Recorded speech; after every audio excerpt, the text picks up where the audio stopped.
लोके वेदेषु तदनुकूलाचरणम तद विरोधी उदासीनता। श्री देवर्षि नारद इस 11वें भक्ति सूत्र में कह रहे हैं कि लौकिक और वैदिक कर्मों में प्रभु के अनुकूल कर्म करना ही उसके प्रतिकूल विषयों में उदासीनता है। प्रभु के अनुकूल कर्म करे, उदासीन जो प्रभु से विलग करने वाले कर्म है कभी न करे। अनन्य प्रेमी उपासक भगवदर्थ भगवत प्रसन्नता के लिए कार्य करता है। जैसे बहुत सूक्ष्म विषय है, जब कोई कार्य में रत होता है या कार्य का संकल्प बनता है तो उसमें स्वसुख वांछा छुपी होती है। देखना, ये कर लिया जाए तो इससे ये लाभ मिलेगा, उस लाभ को हम भोगेंगे। सूक्ष्मता का विषय देखना। लेकिन उपासक के हृदय में ये कार्य किया जाए तो प्रभु प्रसन्न हो जाएंगे। उपासक के हृदय में भगवत प्रीत्यर्थ कर्म होता है, प्रभु के लिए, प्रभु की प्रसन्नता के लिए, प्रभु के द्वारा दी हुई सामग्री से, प्रभु के द्वारा दिए हुई बल बुद्धि से वो कार्य करता है। समझना, जब कोई कार्य करता है तो उसके उद्देश्य होता है सुख भोगना, सुख पाना। आप देखना, ये कार्य किया जाए तो आप उसी समय ढूंढना अंदर क्यों किया जाए, क्या वो प्रभु प्रसन्नता के लिए है या अपने सुख के लिए।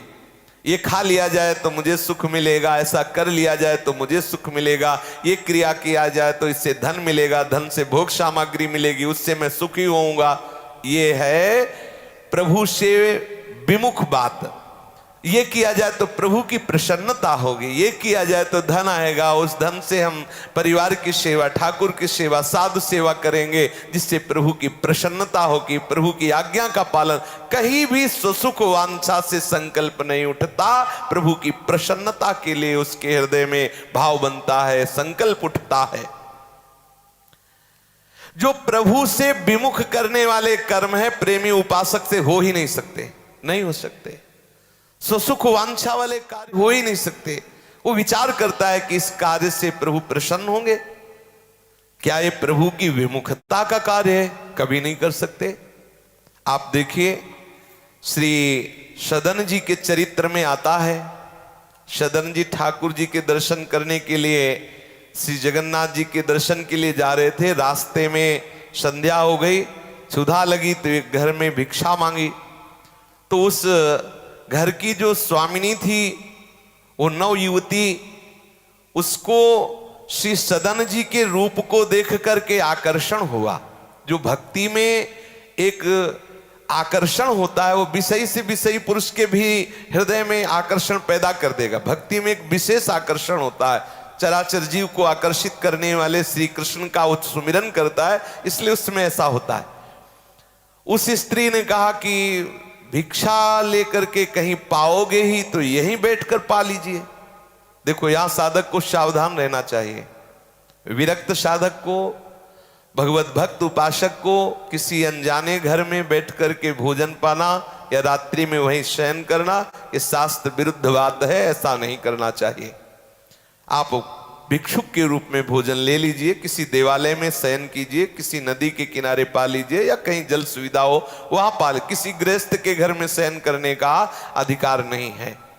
जो विरक्त जन है, अगर किसी गृहस्थ के यहाँ रुके भी हैं तो दूसरे स्थान में, जहां घर परिवार से दूर कोई उनका मकान बना हुआ है या देवालय बना हुआ है, ऐसी जगह जहां परिवार से बिल्कुल अलग हो, क्योंकि वो परमाणु, वो वृत्तियां उपासक के चित्त को चलायमान कर सकती है। ये जो हमारे गुरुजन पुरुजन, जो महापुरुष जन जैसे चले, हमको वैसे ही चलना चाहिए। श्री सदन जी बहुत भोले भाले थे, दिखाई जरूर देता था कि वो मांस बेचते थे, लेकिन अत्यंत दयालु हृदय के, अत्यंत सरल हृदय के थे। प्रभु का भजन करने वालों का हृदय ऐसा हो जाता है।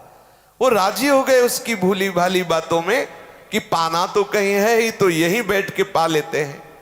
और महाराज, अब लेके क्या जाओगे 2 रोटी, अब हम रसोई बना रही है, आराम से यहीं पा लीजिए और यहीं रुकिए, फिर सुबह आप चले जाना दर्शन के लिए। राजी हो गए। बहुत सावधान, हम किसी के आंसू देखकर, हम किसी की प्रार्थना सुनकर अपने इष्ट या अपने शास्त्र या अपने गुरुजनों की आज्ञा का कभी उल्लंघन न करे, नहीं तो फंस जाओगे, कितने भी बड़े भगत हो। पक्का समझ लेना, जहां आपने शास्त्र आज्ञा को उल्लंघन किया, गुरु की आज्ञा को उल्लंघन किया, तो आप कितने भी बड़े भक्त हो समस्या में फंस जाओगे। और अगर आज्ञा में हो तो कोई समस्या में फंस नहीं सकता। पक्का समझ लेना, ये वो लक्ष्मण रेखा है, गुरु आज्ञा शास्त्र आज्ञा, जो कभी भी कोई भी आपको हरण नहीं कर सकता। अंदर रहे तो बाहर गए तो कई हैं रावण, एक ही नहीं है। काम क्रोध लोभ मोह मद मत्सर न जाने कितने कितने विकार हैं, कहां से घसीट ले कुछ पता नहीं चल पाता। अब प्रसाद पवाया और रात्रि में उठ करके वो नवयुवती आकर्षित हो गई थी, सदन जी के पास आई और उसने संग की आकांक्षा की। उन्होंने कहा, अरे तुम्हारे पति है और तुम ऐसी भावना। तो उसको लगा कि ये संकोच करते हैं पति के कारण। वो कामाशक्त मदांध स्त्री अपने पति की हत्या कर दी और बोला कि अब तो देखो पति। सदन ने कहा, मैंने कब कहा कि आप पति के, मैं तो कह रहा तुम्हारे पति है, फिर भी तुम ऐसी चेष्टा करती हो। तो उसने कहा, तुमको हमारा संग करना होगा। उनका कदापि नहीं। तो उनका मैं आवाज देती हूं। बहुत विचित्र भगवान की माया है। और उसने आवाज दे दिया कि देखो देखो ये नीच पाखंडी, पहले तो भिक्षा की याचना की, हाय हाय जब हमने भिक्षा इसको पवाई तो इसने हमसे कहा कि संग करो, हमने मना कर दिया तो हमारे पति को भी इसने मार दिया और ऐसा। अब सदन जी शांत गंभीर चुप खड़े, क्या बोले। उसके घर में रात में रुके थे। बहुत विचित्र। राजा के यहां पूछा गया, क्या। अब वो रो रो के कह रही है, तो क्या। देखो भगवान का बहुत विचित्र माया बल है, बहुत विचित्र माया बल है। शांत हो गए। हुई है सोई जो राम रचिया का, भगवान की जो इच्छा होगी। एक बार चेष्टा की कहने की मैं निर्दोष हूं, लेकिन कौन सुने। हो तो हल्ला मचा रही है, पति का गला कटा हुआ, कोई कैसे मानेगा कि अपने पति की हत्या कर दी। राजा ने आदेश किया कि ऐसे अपराध का दंड है, इनके दोनों हाथ यहां से काट लिए जाएं। दोनों हाथ काट लिए गए सदन जी के, दंडित करके छोड़ दिया गया। अंदर से वो प्रभु की तरफ देख के मुस्कुरा रहे हैं, बड़े लीला बिहारी हो, बड़े लीला बिहारी। ठाकुर जी के सामने जब पहुंचे तब कहा गया, हाथ होते तो मैं जोड़ के प्रणाम करता प्रभु, मेरा प्रणाम स्वीकार। जे ही ऐसे कि तत्काल उनके नवीन हाथ आ गए, नवीन हाथ आ गए। हम कभी भी शास्त्र के प्रतिकूल, गुरु के प्रतिकूल, वचन के प्रतिकूल हम कभी आचरण न करें। ध्यान रखना, नहीं फंसे फंसाए हो। कितने महाभागवत है सदन जी, महाभागवत भक्तमाल जी में चरित्र है, आप पढ़ के देख लीजिए। जरा भी शास्त्र विरुद्ध आचरण होगा माया फंसा लेगी। इसीलिए देवर्षि नारद जी कहते हैं, प्रेमी उपासक को कभी भी अपने आराध्य देव के प्रतिकूल आचरण नहीं करना चाहिए।